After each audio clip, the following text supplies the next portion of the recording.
Hey, 8th grade, this is Mr. Smith. Sorry I'm not with you again today, but as some of you may have heard, I had to go in and have surgery. So, on Thursday, when I was not feeling well, and you guys were like, hey, Mr. Smith, maybe you should go home. And I was like, nah, let's do this. Y'all were definitely right. I should have went home sooner. Probably shouldn't even come to school. I had acute appendicitis. And so they had to take that thing out. And anyway, I am feeling much better, just healing up from the surgery now. So please keep praying for me. I miss you guys. Y'all are the best. I brag about my second period 8th grade students all the time. I was even telling the doctor about my students because, everybody's like, ooh, you teach middle school? And they act like it's a scary thing.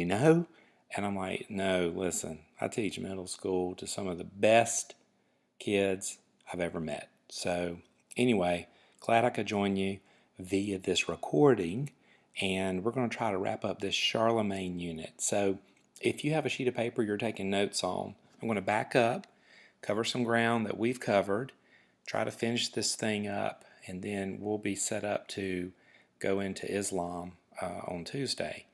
So if you remember, if you look at that first slide there, Pepin the Short, he ends up being king of the Franks from 751 until 768. 751 until 768.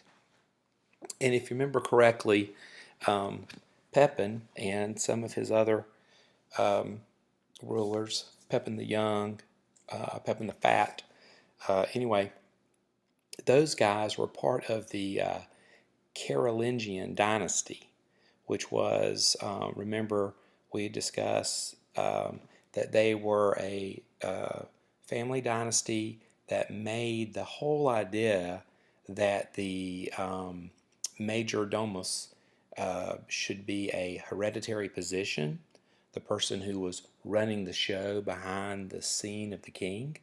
And then once they were able to accomplish that, it was only probably a matter of time, right, that they overthrow the Merovingians and kick that dynasty out, and the Frankish Empire then becomes a Carolingian empire. So that's kind of the story we're telling about that transition, Charlemagne's role in it.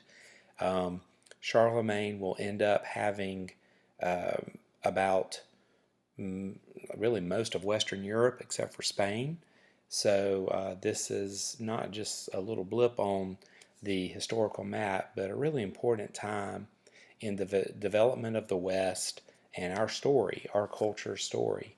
Okay, so real quick, I want you to take a look at your outlines, and I'm going to look at the slide now. Pepin consolidates his power.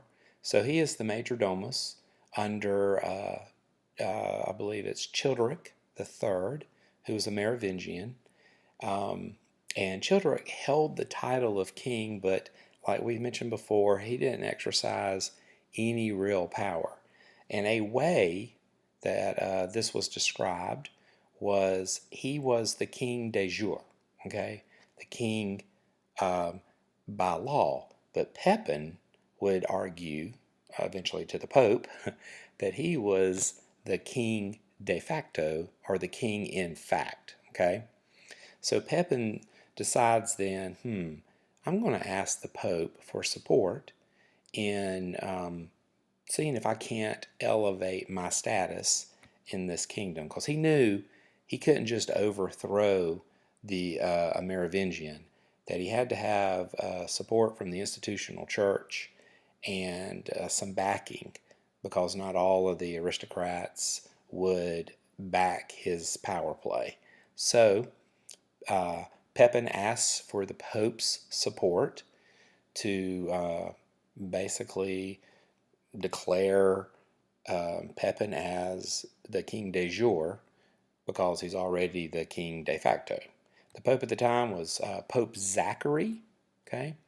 And Pope Zachary basically ruled from 741, or served, I should say, 741 to 752.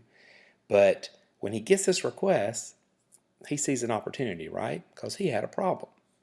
And the Pope's problem was that there were Lombards, the Lombard threat all around the papal region, and they threatened, the independence of the Pope. And so the Pope needed some help in Italy. Pope Zachary basically wanted an army to prevent the Lombards from making him one of their subjects. Okay, so that sets up things nicely because, Pepin's like, hey, I can help you out here. If you can help me out, you scratch my back, I'll scratch your back. And so when we go back to Pepin, Pepin, who is the leader of the Frankish army because he's, pulling the strings behind the Merovingian throne, and he wants to depose of Childeric. So when he asks for the support of Pope Zachary, he basically puts it this way: is it right that the law names one man king, de jure, while another is king in the real world, de facto? And guess what the Pope says? That's right. Without a surprise, he rules in Pepin's favor, and he anoints him king of the Franks. So Pepin's like, I'll take care of you, my friend, with a little donation from Pepin.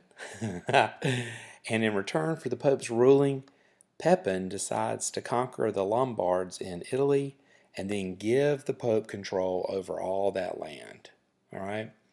And what's key about this, what's really central, is in precedent setting, is that this is the first time the Pope's temporal power extended past the city of Rome. Okay? So he's exercising real world power and influence beyond Rome now, okay, in a political manner. And so this really changes the face of the institution of the church in the West. So around this time, we have another leader who emerges. That's my man Charlemagne, right? And as you know, he will eventually become king of the Franks. That's right, that's right. Y'all don't like that, do you? Okay, sorry. Anyway, you might want to put down Charlemagne's dates, roughly born 742, died 814, 742 to 814. He becomes king of the Franks in 768, king of the Lombards in 774, and Holy Roman Emperor around 800. Okay, king of the Franks, 768, king of the Lombards around 774, and Holy Roman Emperor around 800. Okay, he ends up uniting much of Western and Central Europe during the early Middle Ages. He was the first recognized emperor to rule from Western Europe since the fall of the Western Roman Empire 300 years earlier.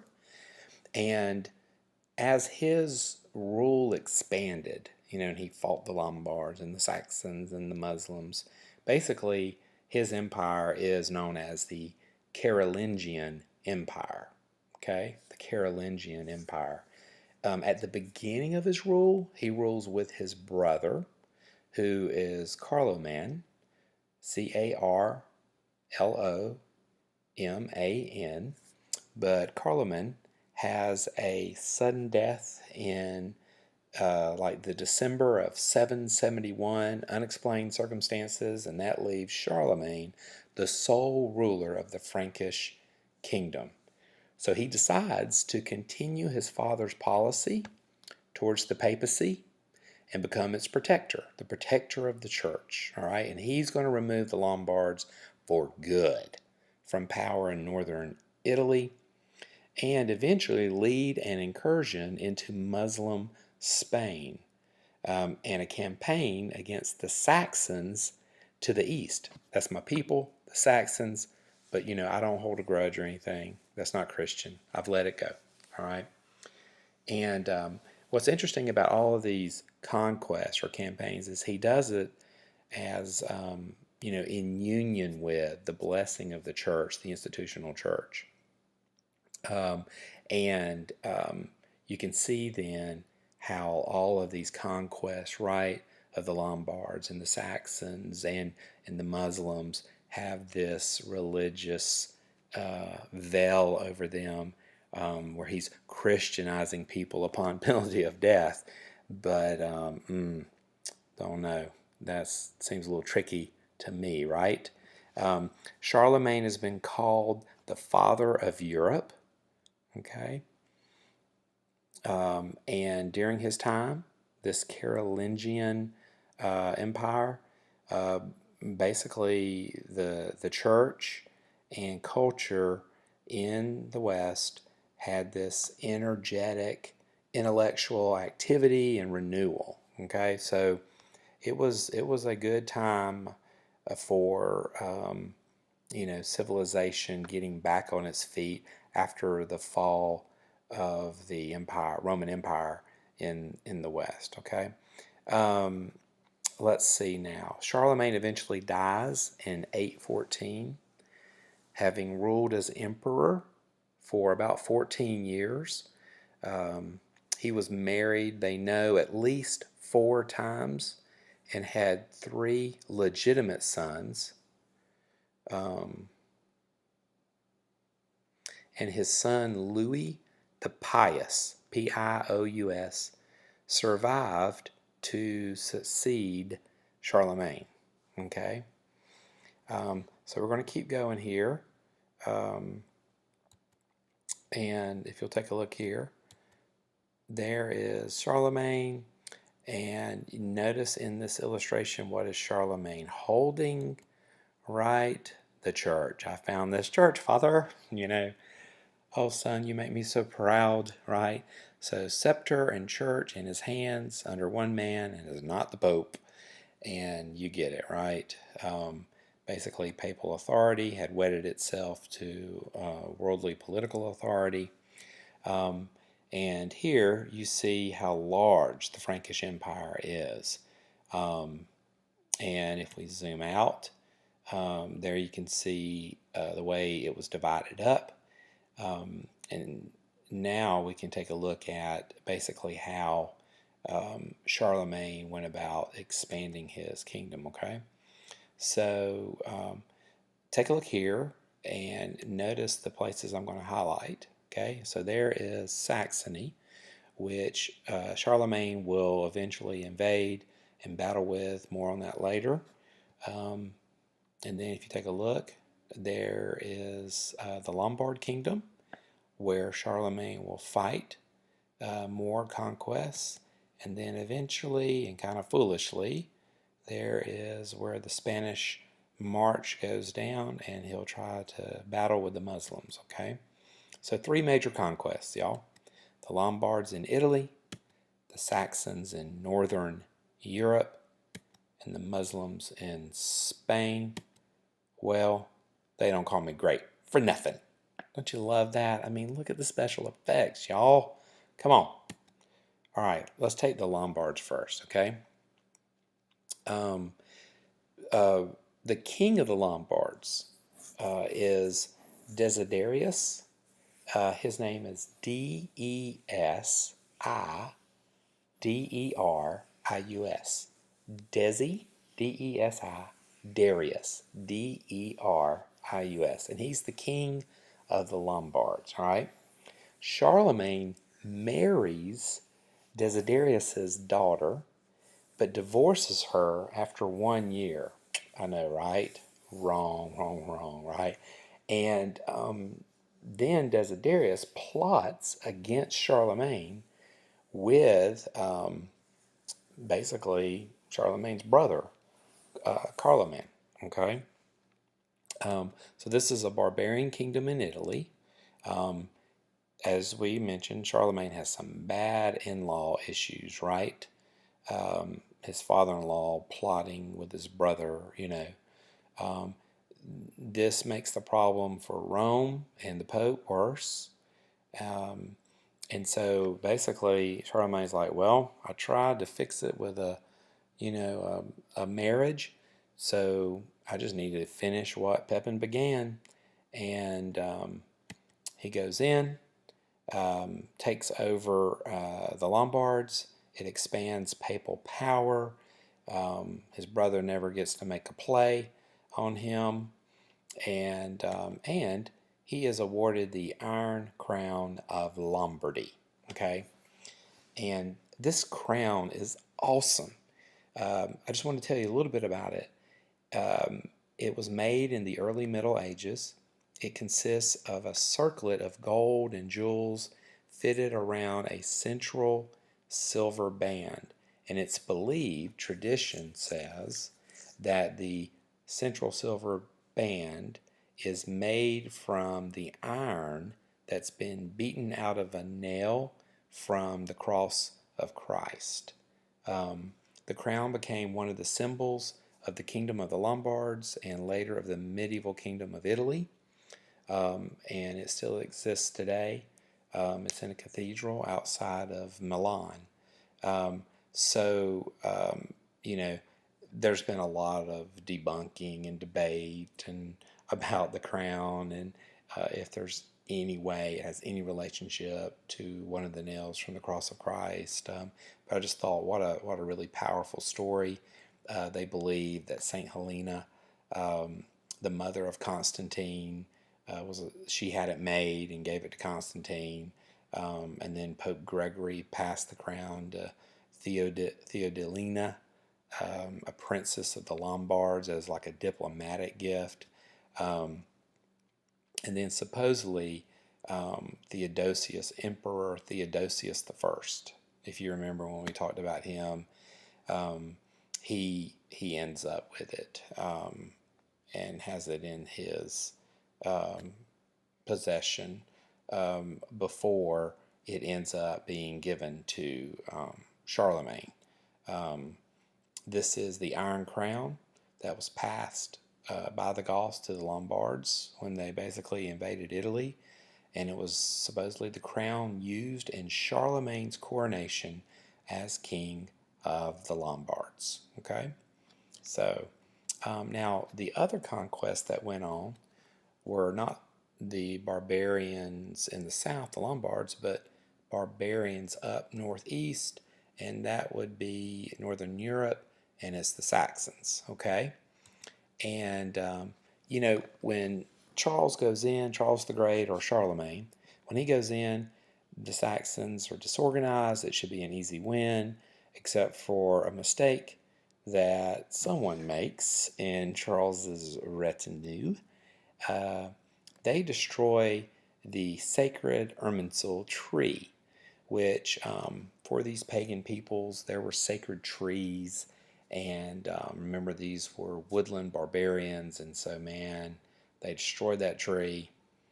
The Saxon tribes use it to rally around. If y'all hear that train that's going by right now, I live in Pelham, and that is the Pelham train, and the train tracks pass right by my house. So anyway, that's what that is. So anyway, the tree serves as sort of a rallying point for the Saxon tribes. They get all fired up, they come together, and man, the war with Charlemagne lasts a lot longer than it should. And so facepalm, right? Should not have cut down the tree. Charlemagne is eventually successful, but at a great cost. Then finally, the last conquest is the Emirate of Cordoba. An emirate is basically an Islamic kingdom or an Islamic monarchy ruled by an emir. Okay, and the capital of this Islamic empire, this Islamic kingdom was Cordoba in Spain. Remember, the Muslims had gotten that far, and this part of Spain occupied by Muslims was ruled by the Umayyads. Umayyads, their dynasty rules separately from the Muslims in the Middle East. Okay, so they're kind of their own entity. And not all the Muslims in Spain are crazy about this family dynasty, about their rule, um, and some want to break free of it. And eventually, there are a few people who decide to exert some influence. They invite Charlemagne to come down and help them kick out that family. Um, and I think it was Hussein of Zaragoza. Hussein of Zaragoza.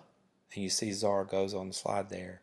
Who invites Charlemagne? Yeah, I know the slide says something different, but it's Hussein, Husayn, of Zaragoza, who invites Charlemagne down for military aid.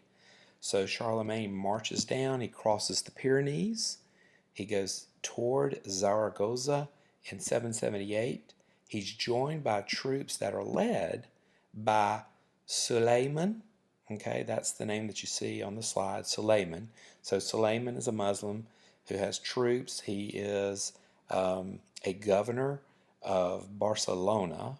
Okay, and he comes over to help Charlemagne.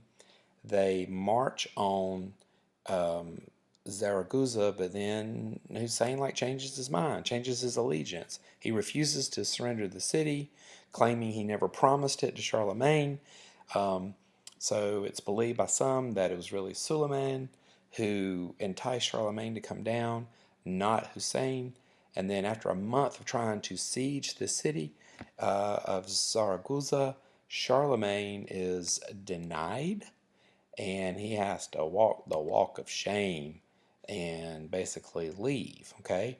However, on his retreat, Charlemagne suffers an attack. Okay. Um, and after this attack, as a reprisal for the attack, he attacks Pamplona, conquers it, and then leaves.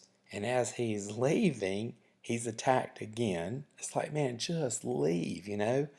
On his retreat, his baggage train, I think, is ambushed, and the children of Suleiman, and this is the reason why this is important is he had taken some hostages from those early Muslim allies who enticed him, and one of the hostages was Suleiman. Okay, so the children of Suleiman collaborate. They come in, they assault Charlemagne. It results in the release of their father. Suleiman returns to Zaragoza there. He's eventually killed by an ally of Hussein.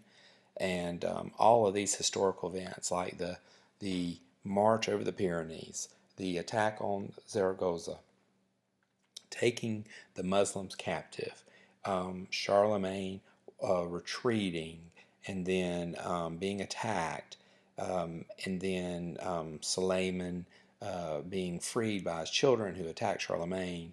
All of this is retold in an oral tradition story from the Christian point of view called the Song of Roland. And that becomes a really important piece of medieval literature that I think we're going to look at next week when we have so much time together. 8th grade, right? Okay, so anyway, you can tell he does not take Spain. Charlemagne is not successful. Sorry, I didn't mean to back up like that. And yeah, it's making my brain cry too. Okay, so in the end, Charlemagne has to settle for control of nearly all of Western Europe minus Spain. You can look there on the slide and see everything that he was able to conquer.